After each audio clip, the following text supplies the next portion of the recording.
जैसे ही वीर आइसी वाटर्स को अप्रोच करता है, वो तुरंत ही एरो को कास्ट करता है और फिर एरो का इस्तेमाल करके वीर पानी के अक्रॉस रन करता है ताकि वो जितना हो सके उतना उस प्लांट के करीब पहुंच जाए। उस प्लांट के फ्लावर्स की तरफ भागते हुए वीर के हाथ में मौजूद फ्लेमिंग रेक्स स्पाइक आग की लपटों का टोर्नेडो बन गया था।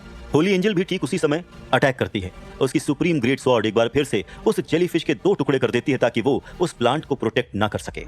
लेक के बीचों बीच मौजूद वो प्लांट जो इतनी देर से शांत और स्टिल था, वो अब अचानक से ही पलट कर वीर को फेस करता है और अगले ही पल किसी वोल्केनिक इरप्शन के जैसे उन आइसी थ्रेड्स का मास पानी में से निकलते हुए वीर की पूरी बॉडी को कवर करने के लिए उसकी तरफ बढ़ने लगती है। और फिर देखते ही देखते, पलक झपकते ही वो सभी आइसी थ्रेड्स एक आइसबर्ग क्रिएट करने के लिए साथ में फॉर्म हो जाती हैं, जिसके अंदर वीर ट्रैप्ड हो जाता है। दफा हो जाओ यहां से। वीर की बॉडी में से एक काले रंग की स्मोक बाहर आती है और वो गुस्से में चिल्लाते हुए कहता है। उसकी बॉडी के अंदर एक बेल पल्स होती है जिसकी वजह से वो सभी आइसी थ्रेड्स शिवर होकर शेक करने लग जाती हैं। उसके बाद फ्लेमिंग रेक्स स्पाइक आगे की तरफ ड्रिल करते हुए आइस में से एक एग्जिट फॉर्म करने लगती है। अब घूमता हुआ वो हथियार विंड और फायर को कमांड कर रहा था, जिसकी नजरों के सामने वाटर के बीचों बीच मौजूद वो प्लांट था। और फिर बूम, फ्लेमिंग रेक्स स्पाइक रफली उस प्लांट पर ड्रिल करता हुआ और भी ज्यादा गहराई से अंदर जाता रहता है। फ्लेमिंग रेक्स स्पाइक जैसे खतरनाक हथियार के गुस्से को सफर करते हुए सभी फ्लावर्स अपनी अपनी अलग और अजीब तरीके की ही चीखें निकालने लगते हैं। वो सभी पेटल्स अपनी अपनी फ्लावरी शिप को अबैंडन करने लगते हैं और उस प्लांट की रूट्स जमीन में से उखड़ना शुरू हो जाती है, जिसकी वजह से साथ ही साथ उसी समय पर सफेद रंग का फॉग भी रिलीज होना शुरू हो जाता है। वीर, जिसके पास जेड स्किन की वजह से हाई फ्रॉस्ट रेजिस्टेंस थी, उसे भी उस फॉग को छूकर ऐसा महसूस हो रहा था जैसे कि वो किसी आइसी बाथ में गिर गया हो।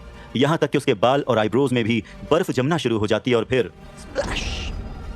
जैसे ही वो प्लांट डिस्ट्रॉय हुआ था, जेलीफिश और आइसी थ्रेड्स पानी में पलट कर नीचे गिर जाती हैं।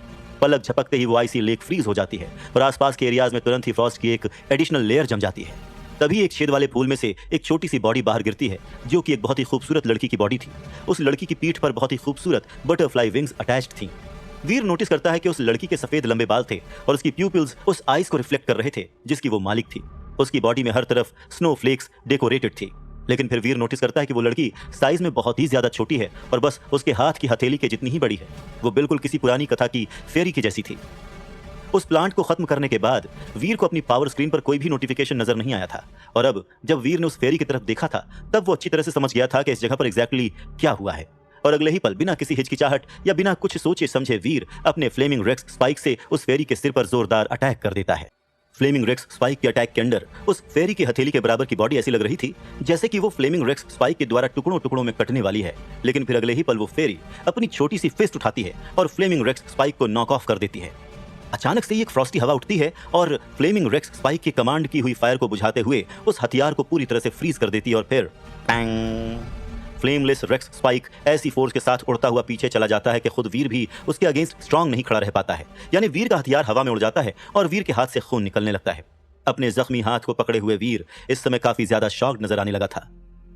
तो इसका मतलब यह हुआ कि ये एक सुपर एलियन की असली बॉडी है जिसे इस प्लांट ने जन्म दिया है। उस फेरी को देखते हुए वीर मन ही मन सोचता है। अपनी आंखों के सामने खूबसूरत लेकिन स्केरी फेरी को ऊपर उठता हुआ देखकर और अपने आसपास मौजूद स्नोफ्लेक्स के साथ उसे अप्रोच करता हुआ देखकर वीर तुरंत ही अपना पीकॉक क्रॉसबो बुलाता है और एक के बाद एक 3 बोल्ट्स फायर करता है। वो फेरी किसी बटरफ्लाई की तरह अपने विंग्स फड़फड़ाती है और बहुत ही डेलिकेटली इधर उधर घूमते हुए उन सभी बोल्ट्स को अवॉइड कर देती है। उसके बाद एक बार फिर से वो आगे बढ़ते हुए वीर को अप्रोच करना जारी रखती है। आई होप गाइज आपको ये वीडियो पसंद आई होगी। हाँ, एपिसोड 276 पूरा ख़त्म होता है। अबे 276 नहीं 277 का ख़त्म होता है भाई, ख़त्म होता है। अब 278 आएगा भाई। तो मिलते हैं अगली वीडियो में। Bye bye.